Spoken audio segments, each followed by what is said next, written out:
വാർത്തകളിലേക്ക്. ബജറ്റിന് പിന്നാലെയുള്ള പരാമർശങ്ങളും ആരോപണങ്ങളും പ്രസ്താവനകളുമെല്ലാം വിവാദമായിക്കൊണ്ടിരിക്കുന്നു. അത് പാർട്ടി വ്യത്യാസമില്ലാതെ എല്ലാ ജനങ്ങളുടെയും ചെവികളിലേക്ക് ആഞ്ഞടിച്ചു കയറുകയാണ്.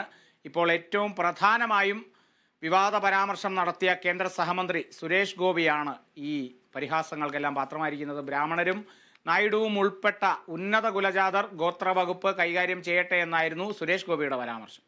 എങ്കിലേ അവരുടെ കാര്യത്തിൽ ഉന്നതി ഉണ്ടാകൂവെന്നും സുരേഷ് ഗോപി പറഞ്ഞു. വിവാദമായതിന് പിന്നാലെ സുരേഷ് ഗോപി പരാമർശം പിൻവലിച്ചു. പറഞ്ഞത് നല്ല ഉദ്ദേശത്തോടെയാണ് പറഞ്ഞതെന്നായിരുന്നു മന്ത്രിയുടെ വിശദീകരണം.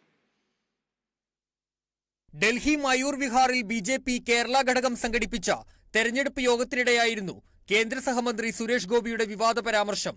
ഉന്നത കുലജാതനായ ഒരാൾ ഗോത്രവകുപ്പിന്റെ മന്ത്രിയാകണമെന്നത് തന്റെ വലിയ സ്വപ്നമാണ്. ജാതിവശാൽ ഉന്നത കുലജാതനെന്ന് നമ്മൾ കരുതുന്ന ഒരു ബ്രാഹ്മണനോ നായിഡുവോ ഗോത്രവർഗത്തിന്റെ കാര്യങ്ങൾ നോക്കട്ടെ, വലിയ വ്യത്യാസമുണ്ടാകും.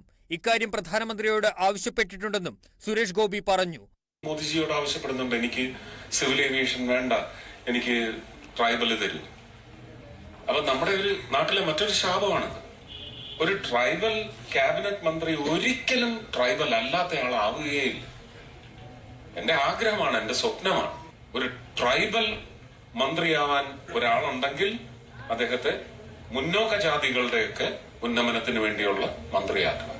ഈ പരിവർത്തനം ഉണ്ടാവണം നമ്മുടെ ജനാധിപത്യ സംവിധാനത്തിൽ. പരാമർശത്തിനെതിരെ വ്യാപക വിമർശനം ഉയർന്നു. പിന്നാലെ ഇഷ്ടമായില്ലെങ്കിൽ പരാമർശം പിൻവലിക്കുകയാണെന്ന് സുരേഷ് ഗോപി പറഞ്ഞു. പ്രസ്താവന വളച്ചൊടിച്ചു. നല്ല ഉദ്ദേശത്തോടെയാണ് പറഞ്ഞത്, ഹൃദയത്തിൽ നിന്ന് വന്നതാണ് വാക്കുകൾ, മുഴുവൻ ഭാഗവും കൊടുത്തില്ലെന്നുമായിരുന്നു മന്ത്രിയുടെ വിശദീകരണം. News desk, Kerala vision news.